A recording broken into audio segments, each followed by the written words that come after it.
حضرت امیر معاویہ رضی اللہ تعالیٰ عنہ آرام فرما رہے تھے کہ اچانک کسی نے آپ کو بیدار کر دیا۔ حضرت نے ادھر ادھر دیکھا تو ان کو کوئی شخص نظر نہ آیا۔ پھر آپ نے دیکھا کہ ایک شخص دروازے کی آڑ میں اپنا منہ چھپائے کھڑا ہے۔ آپ رضی اللہ تعالیٰ عنہ نے دریافت کیا، "تو کون ہے؟" اس نے جواب دیا، "میرا نام ایک زمانہ جانتا ہے، میں بدبخت ابلیس ہوں۔" آپ رضی اللہ تعالیٰ عنہ نے فرمایا، "اے ابلیس، تو نے مجھے کیوں جگایا؟" اس نے کہا، "اے امیر، نماز کا وقت تنگ ہوتا جا رہا ہے، آپ کو مسجد کی طرف جلد دوڑ کر جانا چاہیے قبل اس کے کہ وقت نکل جائے۔" آپ نے فرمایا، "ہرگز یہ غرض تیری نہیں ہو سکتی کہ تو خیر کی طرف کبھی رہنمائی کرے۔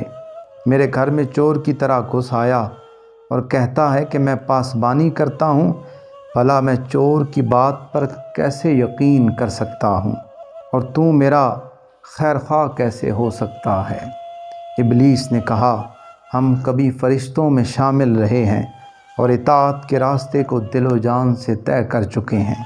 سفر کرتے ہوئے کوئی خواہ کہیں چلا جائے، وطن کی محبت اس کے دل سے کب نکلتی ہے؟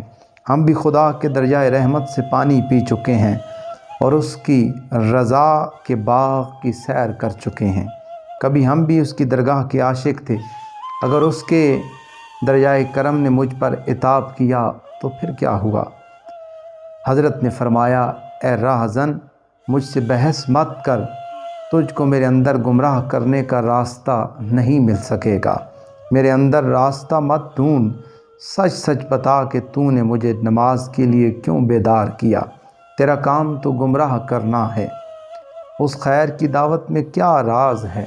جلد بتا۔"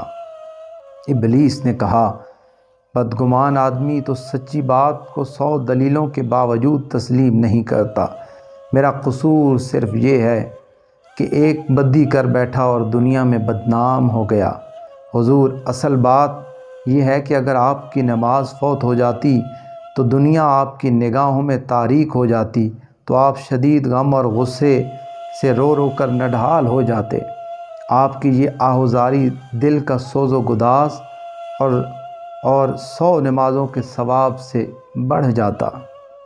آپ کے قرب اعلیٰ کے خوف اور حسد نے مجھے آپ رضی اللہ تعالیٰ عنہ کو بیدار کرنے کے لیے آمادہ کیا۔ بھلا مجھ کو یہ کب گوارا تھا کہ آپ اس قدر زیادہ ثواب حاصل کر لیں؟ آپ کو جگانے کا باعث میرا یہی جذبہ حسد تھا۔ میں نے اسی خوف سے آپ کو بیدار کر دیا تاکہ آپ کی آہ و بقا مجھے جلا نہ دے۔ میں انسان کا حاسد ہوں، میں اس کا بھلا کیسے سوچ سکتا ہوں؟ اسی حسد سے میں نے ایسا کیا ہے۔